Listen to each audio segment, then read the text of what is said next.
为什么这位西班牙女孩从17岁就一直梦想来台湾？ It has always been my dream to be here in Taiwan ever since I was like 17 years old. 这是 Angela， 她来台湾2个月了。为什么她会因为台湾而选择她大学主修？ So like you chose your major because of Taiwan, yeah. Oh, really? Oh. 她第一次在台湾半夜4点一个人回家的时候有什么感觉？ There was like a car coming and it was like 4 a.m. and it's me alone as a girl and I was like, oh my god, it's like the end of me, like I'm gonna get kidnapped. 我们来一起看 Angela 的故事。 Hello, my name is Angela. I've been here for 2 months, but I'm planning on staying 1 year and longer if I can study and keep working here. Yeah, it has always been my dream to be here in Taiwan ever since I was like 17 years old, so for like 5 years now. And just very happy and excited, and let's see what Taipei and Taiwan have prepared for me. How do you know about Taiwan in the first place? So I discovered like the whole thing about Taiwan when I was like 17. So I started learning Chinese. Oh, okay. And then I went to school where my teachers were native speakers. So I think like my mind instantly went like, okay, it's gonna be like Chinese people, right? Because that's like the first intuitive thought. And then I remember my first day in my Chinese class, the teacher comes in, he's like, hi, this is my name and I'm Taiwanese. And I was like, what do you mean you're Taiwanese? Like what is going on? And then he explained like the whole like situation and he introduced me to his country and like the traditions and everything going on there. And I was like, wow, this is very interesting. I love this. At the time, like you started to learn Chinese, right? And then Yes. Was it kind of like as a hobby, or it was like a requirement for the class, or how was it? So it started as a hobby, but then I liked Taiwan so much that I did my investigation project in high school about Taiwanese politics. And I started doing my bachelor on international relations, like thanks to Taiwan, yeah. And in my bachelor's, I had to have like a B2 of a level, like a certificate to graduate. So I decided like, okay, I've already started learning Chinese, so I might as well just like keep doing this. So like you chose your major because of Taiwan, yeah. Oh, really? Oh.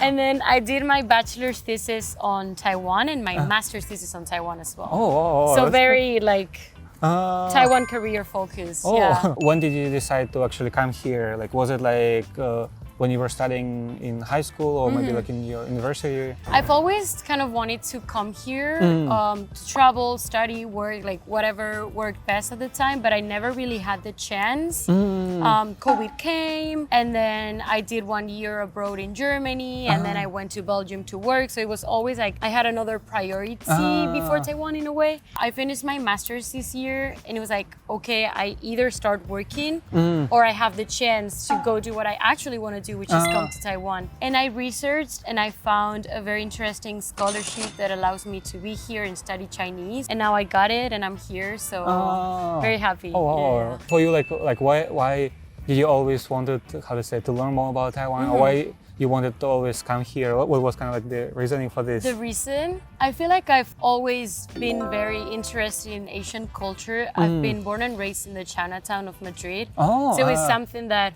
I didn't have present in my life because I'm Spanish and my culture is Spanish, my traditions are Spanish, and I'm very proud of that. But obviously there was this outside interest like, oh, this is cool, this is great. And I feel like Taiwan has like this perfect mix between, okay, we have an Asian culture that they preserve, but they also have this open-mindedness of like Western countries maybe, like in terms of gender equality or like sex or like freedom, especially like those things that I find they're very like important basic human rights, but that perhaps in other Asian, like East Asian countries, like this Asian like tiger economies, you may not find. So it's like this perfect combination, like the best of both worlds in a sense for me. Yeah. Okay. And what kind of expectation did you have like when you were coming here? Do you remember? This has been my dream for so long that like my expectations were all over the place. I was very excited, but at the same time I was afraid like if I have too high expectations, then I come here and they're not met. But so far, so good. All of my expectations have been met. I'm happy. Okay. And do you remember your first impression when you just came here? Wow, just cultural shock. It was first like a blunt moment of I can't believe like I'm actually here. And then it was like slowly processing everything. I remember my first time walking on the street, it was like, wow, this does not look European at all. I was like, wow, so Asian. And up till today, because I've only been here 2 months, right? So I still have like these instances when I'm walking with my friends, like my Taiwanese friends, and I'm like, this is so Taiwanese. Like, I keep telling them, like, I don't know how else to explain it. Like, this is just so Taiwan. Yeah. And do you remember, like, at the beginning when you started to live here, like, what kind of things did you like about Taiwan? I like the vibrant lifestyle everywhere. It feels like it's lively everywhere I go. In Europe, for example, shops closed later. We don't have that many local shops either. Here, there's a lot of like night market lifestyle, food stands like all over the place. I feel like in Europe it's much more capitalistic in the way of like you have like big department stores or like big restaurant chains, but you don't have like an old grandma making noodles for you, you know, which I think still happens here. I think that's something that I really like. Okay, and how about the things that you didn't like when you just came here and found out, oh, well, this is not something that you like? More than something that I don't like, it's perhaps something that I'm not used to. I think they're very like gentle and like the hospitality here is amazing, but it's like a more like shy, timid hospitality, you know?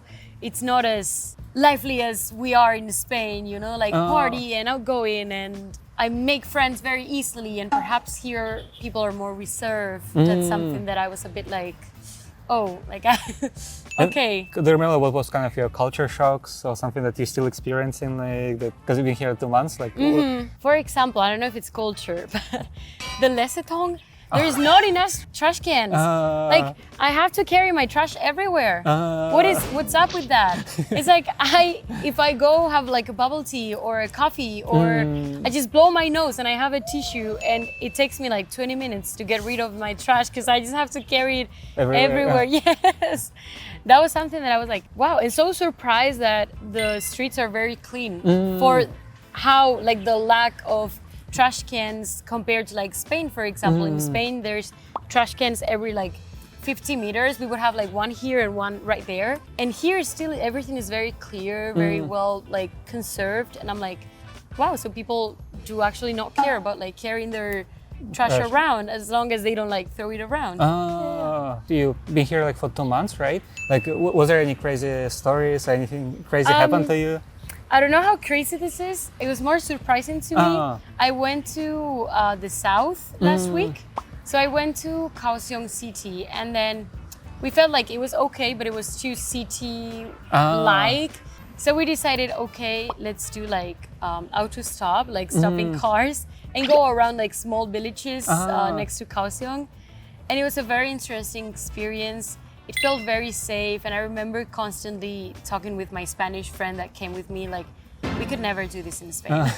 Like, I would never dare in Spain to just go and stop like a random truck and get in there, you know, and see, like, let's see where we go, because we had like no plans, no itinerary. It was just like, okay, let's go visit like small villages, and we met so many like amazing people. We went to like random restaurants that once again in Spain I wouldn't even dare to like enter. And here we're just like, oh, there's like normal people, you know? And they were very excited to see white people inside having like food with them. And for example, this week I was in the library with my friend and we were like, okay, let's go out, like have some coffee and then we come back. And in Spain, when you do that, you will like take your things and then leave with everything and then come back with everything. And my friend was like, okay, let's go. And he just stood up and went. I was like, our things, like, it's your computer, it's your, like, everything. You're just leaving it here. And he was like, girl, this is Taiwan. Like, he looked at me and he was like, this is Taiwan. Like, you have to do like this change. And I was like, oh, you're right. Like, yeah, this is Taiwan. Okay. And yeah, everything was okay. We came back and everything was there and nothing happened. For example, like in Spain, will you go at like late night out? We do because it's like our, I don't want to say culture, but we love going out. I love parties and I do it. But like, I definitely feel like coming back home, for example, as a girl, being alone. It's more like, oh, I always call my friends or text someone or. And the other day, for example, I was coming back late from a party here in Taipei, and I live in this sort of like small streets, so like alleys. I was coming back and there was like a car coming and it was like 4 a.m. and it's me alone as a girl, and I was like, oh my God, it's like the end of me, like I'm gonna get kidnapped, something's gonna happen to me. And then nothing happened. And I was like, it's always like this sort of feeling like, oh, it's Taiwan, silly me, I keep forgetting.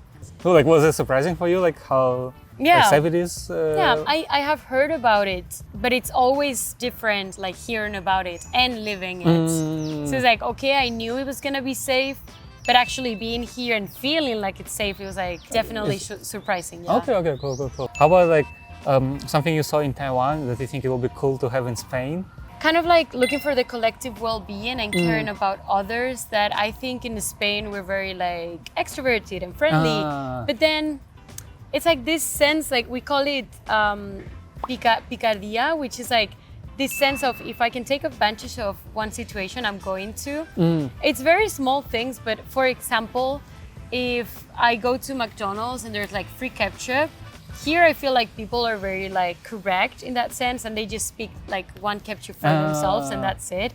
Or like many restaurants you go and there's like free kuaizi and people get like their own kuaizi and that's it.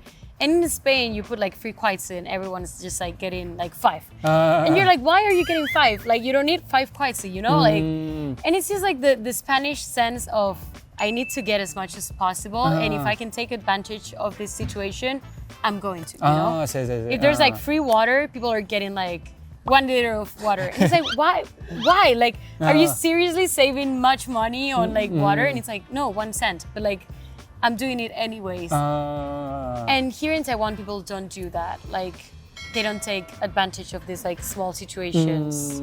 I also care about like the person after me, you know? I'm not taking 2 kuaizi because what if the next person needs a kuaizi and then there's no kuaizi for them? And the last question I want to ask you, like, if you would have a chance, like, what kind of things would you change about Taiwan? I heard the Taiwanese government wants to make Taiwan bilingual by like 2030 or something like that. And I'm like, oh, maybe too early. So coming here and seeing people like graduating from masters even and having like very low English level, it was like, wow, like, okay, maybe this is something that if I could change about Taiwan, I would definitely tell people like, okay, maybe you should focus. Like Chinese is good, and it's very sad that we need English as like a common language, but at the end of the day, we need a language to be our common language, yeah. So I do think maybe that's something that I would focus on. Yeah, thank you so much for sharing. Thank you. No, thank you for having me here. And let's say bye-bye together now. Okay. Bye-bye. Bye-bye.